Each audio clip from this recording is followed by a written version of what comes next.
ಗಣಪತಿ ನೀನು ಗಜಮುಖದವನು, ಇಲಿಯ ಮ್ಯಾಲಿನ ಸವಾರದವನು, ಪಾರ್ವತಿ ಬೆವರಿನಿಂದ ನೀನು ಹುಟ್ಟಿ ಬಂದವನು. ಪಾರ್ವತಿ ಬೆವರಿನಿಂದ ನೀನು ಹುಟ್ಟಿ ಬಂದು ಗಣಪತಿ ರಾಯ, ಚೌಸಟ್ಟೆ ವಿದ್ಯಕ್ಕೆ ಅಧಿಕಾರಿಯಾಗಿ ಭೂಮಿಗೆ ಬಂದವನು. ಹುಬ್ಬಿ ಉತ್ರಿ ಜೋಳ ಬಿತ್ರಿ ಭೂಮಿಯಲ್ಲಿ ಬಸವಣ್ಣನ ಜಾತ್ರಿ, ಎಲ್ಲರ ಕೂಡಿ ಜಾತ್ರೆ ನಾವು ಮಾಡೋನು ಬಾ ಎಂದು, ಎಲ್ಲರ ಕೂಡಿ ನಾಡ ಹಬ್ಬವ ಮಾಡೋನು ಬರ್ರೆಂದು, ಮಾಡೋನು ಬರ್ರೆಂದು.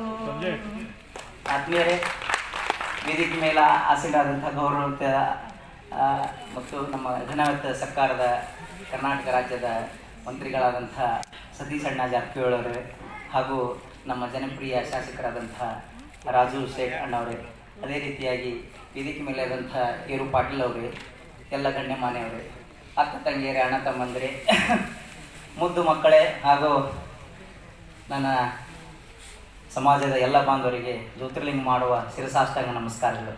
ಬಸವಣ್ಣನೇ ತಂದೆ, ಬಸವಣ್ಣನೇ ತಾಯಿ, ಬಸವಣ್ಣನೇ ಪರಮ ಬಂಧು ಎನಗೆ ವಸುದೇಶ ಕಪಿಲ ಸಿದ್ಧ ಮಲ್ಲಿಕಾರ್ಜುನ, ನಿಮ್ಮ ಹೆಸರಿಟ್ಟ ಗುರು ಬಸವಣ್ಣನಯ್ಯ ಅಂತ ಹೇಳ್ತಾರೆ ಶರಣರು ಹೇಳಿದಂಥ ಮಾತಲ್ಲಿ ಇವತ್ತು ಎಲ್ಲರೂ ಕೂಡಿ ಒಂದು ಗೂಡಿಗೆ, ಒಂದೇ ಗೂಡಿನ ಹಾಕಿಯಾಗಿ ನಮ್ಮ ಸಮಾಜದಲ್ಲಿ ಪ್ರತಿಭಾ ಪುರಸ್ಕಾರವನ್ನು ಮಾಡ್ತಾ ಇದ್ದಾರೆ. ದೊಡ್ಡ ಕೆಲಸ ಅದು.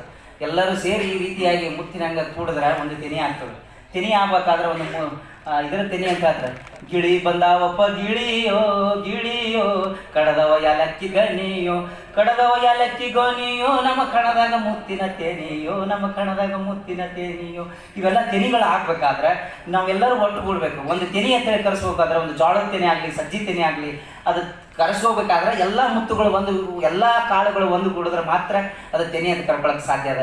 ಇವತ್ತಿನ ದಿವಸ ಎಲ್ಲ ನಮ್ಮ ಸಮಾಜದ ಬಾಂಧುಗಳೆಲ್ಲ ಒಂದು ಕೂಡಿ ಪ್ರತಿಭಾ ಪುರಸ್ಕಾರ ಮಾಡ್ತಾ ಇದ್ದೀರಿ, ಗಣ್ಯಮಾನ್ಯರನ್ನು ಕರೆಸಿದಿರಿ. ಅದೇ ಶ್ರೇಷ್ಠವಾದಂಥದ್ದು. ಯಾಕಂದ್ರೆ ಈ ಬದುಕುದ 4 ದಿವಸದ ಎಲ್ಲೋ ಹುಡುಕಿದ ಇಲ್ಲದ ದೇವರ ಕಲ್ಲು ಮಣ್ಣುಗಳ ಗುಡಿಯೊಳಗೆ, ಇಲ್ಲಿ ಇರುವ ಪ್ರೀತಿ ಸ್ನೇಹಗಳು ಗುರುತಿಸಿದಾತನು ನಮ್ಮೊಳಗೆ, ಎಲ್ಲಿದೆ ನಂದನ ಎಲ್ಲಿದೆ ಬಂಧನ ಎಲ್ಲ ಇವೆ ನಮ್ಮೊಳಗೆ, ಒಳಗಿನ ಕಲಹನು ಕಲಕದ ಇದ್ದರೆ ಅಮೃತ ಸವಿಯುವುದು ನಾಲಿಗೆಗೆ, ಹತ್ತಿರವಿದ್ದು ದೂರ ನಿಲ್ಲುವೆವು ನಮ್ಮ ಹಮ್ಮಿನ ಕೋಟೆಯಲ್ಲಿ, ಕಷ್ಟ ಎಂಬುದು 4 ದಿನದ ಈ ಬದುಕಿನಲ್ಲಿ ಆದ್ಮೇಲೆ. ಎಲ್ಲರಿಗೂ ಜಂಜಾಟ ಇರ್ತಾವೆ, ಎಲ್ಲರಿಗೂ ಪುರುಸತಿ ಇರಲ್ಲ.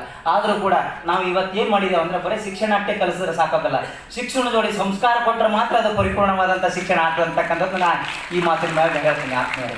ಯಾಕಂದ್ರೆ ಯಾವಾಗಲೂ ನೋಡ್ರಿ, ನಮ್ಮ ಜಾನಪದದಲ್ಲಿ ತಾಯಿ ಆದವಳು ಹೇಳ್ತಾಳೆ ಏನಂದ್ರೆ, ಒಬ್ಬ ಹೆಣ್ಣು ಮಗಳಿಗೆ ಶಿಕ್ಷಣ ಕೊಡ್ಬೇಕಾದ್ರೆ ತನ್ನ ನುಡಿಗಳ ಮೂಲಕ ಕೊಡ್ತಾಳೆ ಶಿಕ್ಷಣ. ಹೆಂಗ ನೋಡಿ ತಾಯಿ, ನಾನು ಒಂದು ಮನೆ ಬೆಳಗಲಿಕ್ಕೆ ಬಂದೀನಿ, ಒಂದು ಮನೆ ಬಂದು ದೀಪ ಹಚ್ಚಿದ್ದೀನಿ.